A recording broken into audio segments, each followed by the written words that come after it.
అసలు నీ అదృష్టం బాగుండి అంత పెద్ద యాక్సిడెంట్ అయినా దెబ్బలు తగలకుండా తప్పించుకున్నాను. సీట్ బెల్ట్ పెట్టుకున్నాను మమ్మీ. మీరు అనుకోకుండా ఒక్కసారిగా డాష్ బోర్డ్ ని గుద్దుకున్నారు కదా, మీ మెడ కండరాలు గాయపడ్డాయి.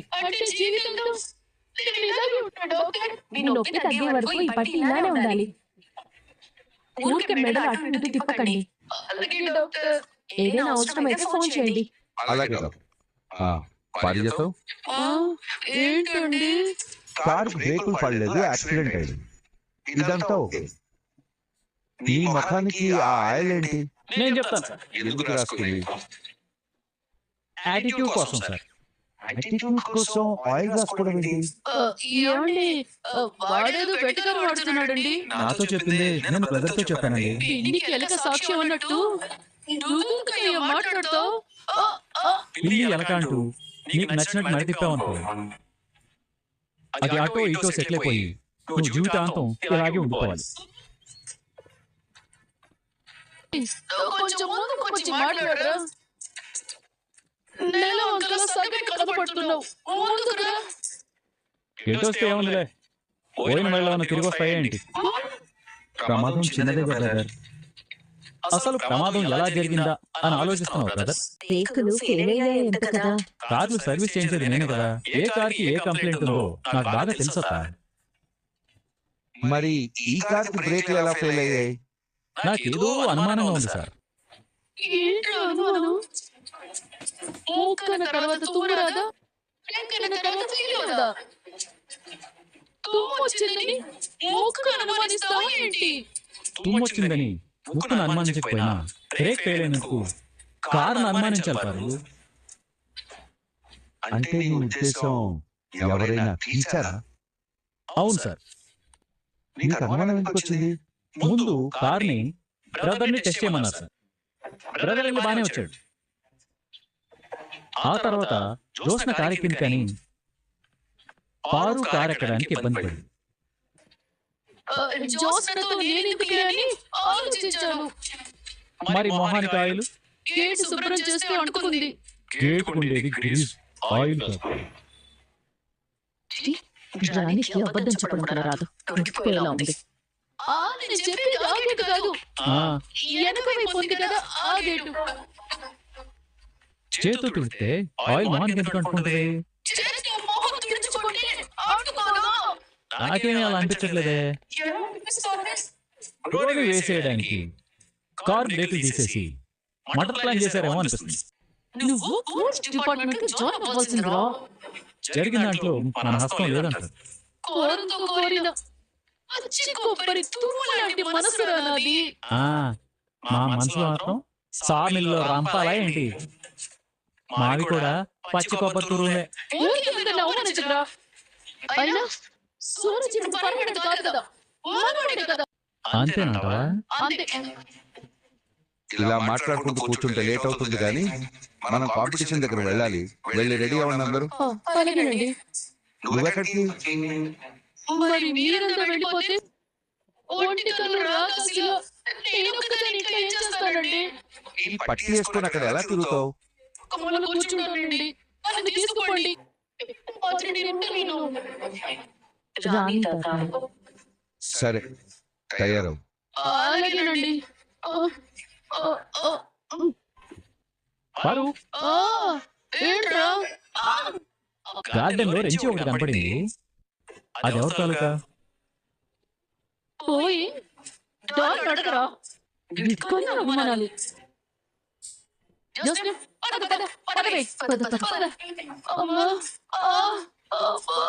ఎన్ని వేషాలు వేసినా బ్రదర్ ఇక్కడి నుంచి పోలే.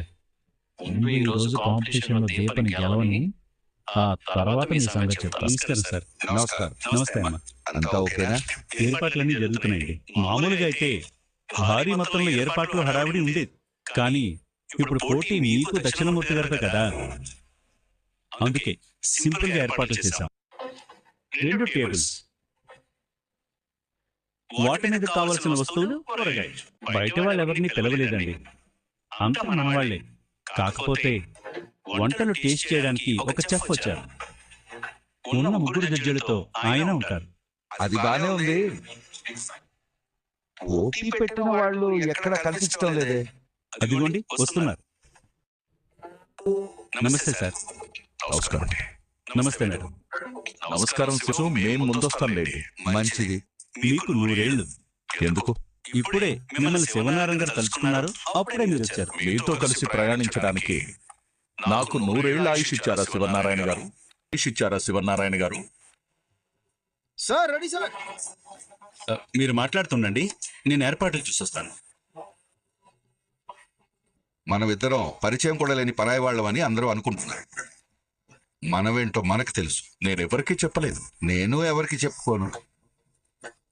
చెప్పుకోనంత మాత్రాన బంధుత్వాలు లేకుండా పోతాయా బాబాయ్? ఎక్కడికి పోతాయమ్మా?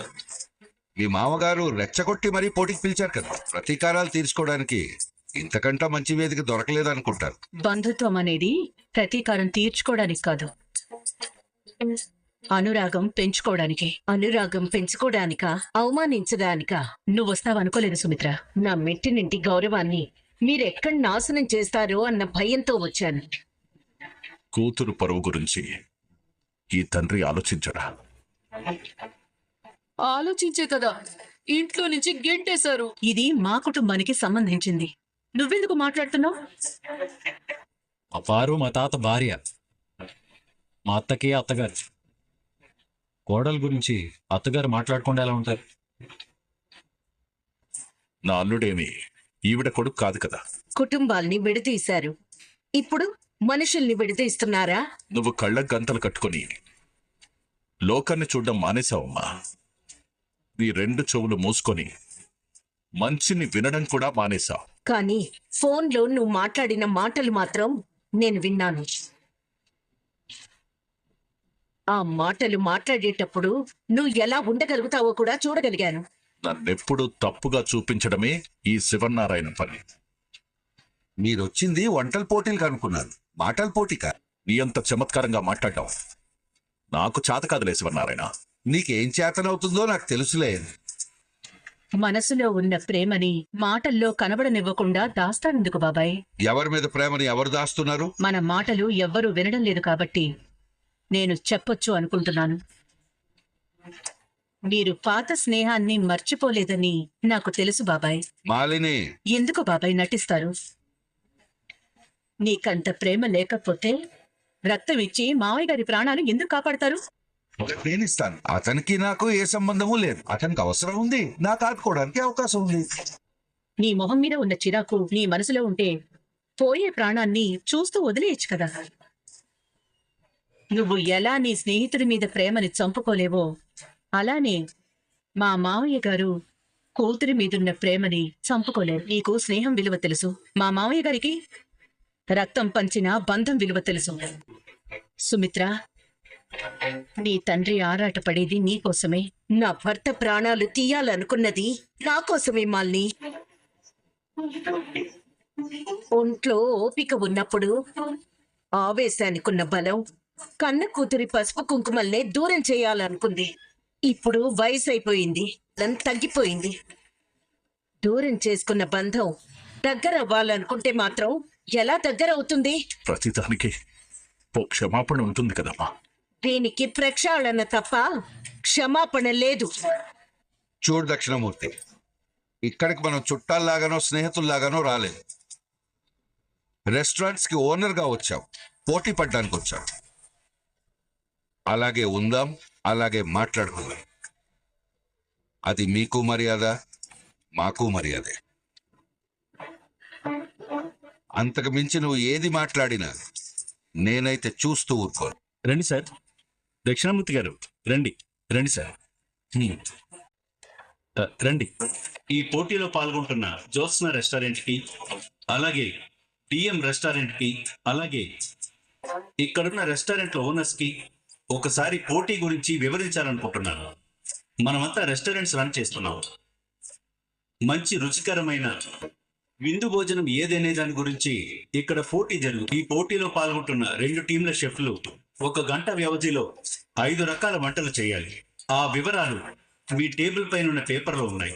పోటీ ప్రారంభమైన గంట తర్వాత వంటలు చేయడం ఆపేయాలి. మీరు చేసిన వంటల్లో మా అసోసియేషన్ నిర్ణయించిన జడ్జెస్ టేస్ట్ చేసి బెస్ట్ వంటకం ఏదో విజేత ఎవరో చెప్తారు. అయితే దీంట్లో శివనారాయణ గారు మరో క్లాజ్ యాడ్ చేశారు. అదేంటంటే ఓడిపోయిన వాళ్ళే గెలిచిన వాళ్ళకి బహుమతి ఇవ్వాలి. మరో 10 నిమిషాల్లో పోటీ మొదలు కాబోతోంది. మీ షెఫ్లతో మీరు రెడీగా ఉండండి. ఉసై జ్యోత్స్న, ఈ దక్షిణామూర్తి మనల్ని ఏదో ఒకటి చేయడానికే వచ్చాడే. వాళ్ళేం చేస్తే మనకెందుకు గ్రాని? మనం చెయ్యాల్సింది ఒక్కటి, ఆ సూరజ్ గాన్ని దీపని తాత దృష్టిలో చెడ్డవాళ్ళని చేయడం. చెయ్యాలి అంటే ఈ పోటీలో మనం ఓడిపోవాలి. అలా జరగాలి అంటే ఏదో ఒక గొడవ జరగాలి. మనం ఊరికి ఎలా గొడవ చెయ్యాలి? చెయ్యాలి అంటే ఏదో ఒక సాకు దొరకాలి కదా. ఏమండి, మీ ఉంగరం పడిపోయింది. వేలికి వదులుగా ఉండి జారిపోయినట్టుంది. విలువైన దాన్ని అంత తేలిగ్గా వదులుకోకూడదండి. మరి నువ్వెందుకు వదులుకుంటున్నావు? నీ దగ్గరే ఉండని. నాది కాందేది నాకు అవసరం లేదు. ఆహా, వీడు భలే దొరికాడు గ్రాని. మాలినితో మాట్లాడుతున్నాడు అంతే కదా. ఇది యథార్థం. కానీ మనం ఇలా చెప్పకూడదు. నువ్వు తాత దగ్గరికి వెళ్ళి సూరజ్ మాలినితో చేతులు కలుపుతున్నాడని చెప్పు. మిగతా విషయాలు నేను చూసుకుంటాను. నమ్ముతాడంటావా? నువ్వు చెప్పు గ్రాని.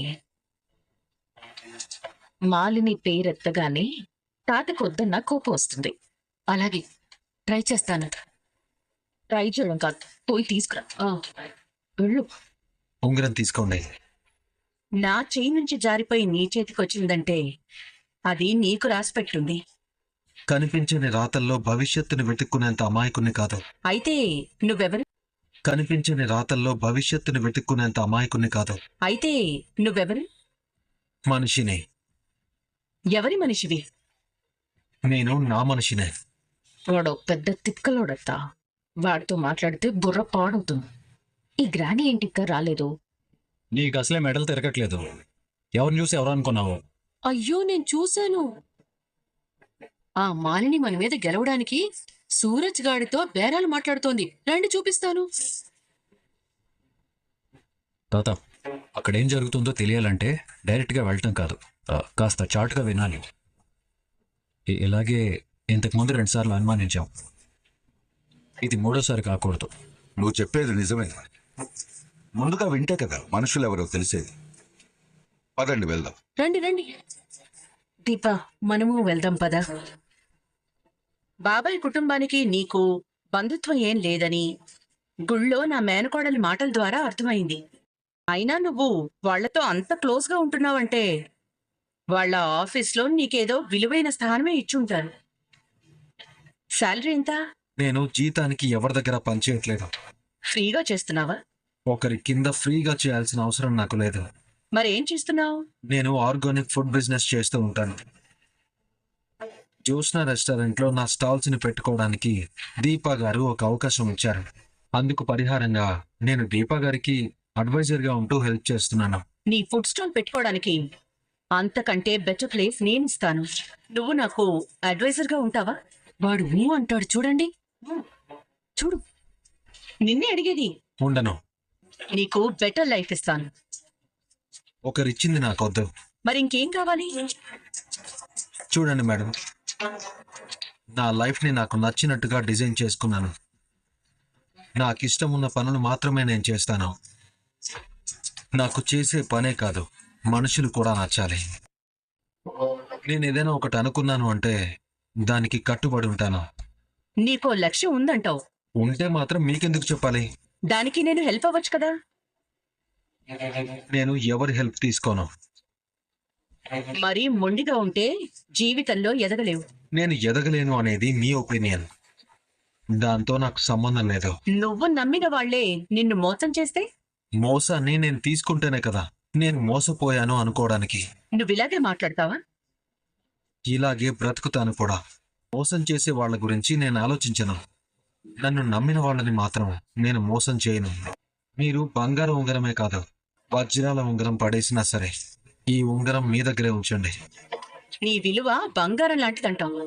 విలువ నిలకడలేని బంగారంతో నా క్యారెక్టర్ని పోల్చుకుని నన్ను నేను తక్కువ చేసుకోలేను. అందుకేనా ఈ దరిద్రుడు నన్ను బంగారం అని పిలుస్తాడు? విలువ అనే త్రాసులో ఇదెప్పుడు ఊగిసలాడుతూ ఉంటుంది, ఒకసారి కిందికి ఒకసారి పైకి. కానీ ఈ సూరజ్ ఎప్పుడూ సమాంతరంగానే ఉంటాడు. శభాష్, బంగారంతో పోల్చి నీ విలువని పెంచుకున్నావు. వెనకే ఉన్నారేంటి బాబాయ్? ముందుకు రావాల్సింది కదా. ముందే ముందుకొస్తే బేరసారాలు సవ్యంగా సాగవు కదమ్మా. బేరసారాలు కాదు బాబాయ్, వ్యాపారం. ఇక్కడ కొనేవాడికి అవసరం, అమ్ముడు పోయేవాడికి అవకాశం. అమ్ముడు పోకుండా ఉండేవాడు ఉండిపోతాడు. ఇందులో సిగ్గుపడాల్సింది లేదు, సరి చేసుకోవాల్సింది లేదు. నా దగ్గర నీ డబ్బు కమ్ముడిపోయే మనుషులు ఉండరు. నా వాళ్ళెవరిని నీ డబ్బుతో కొనలేవు.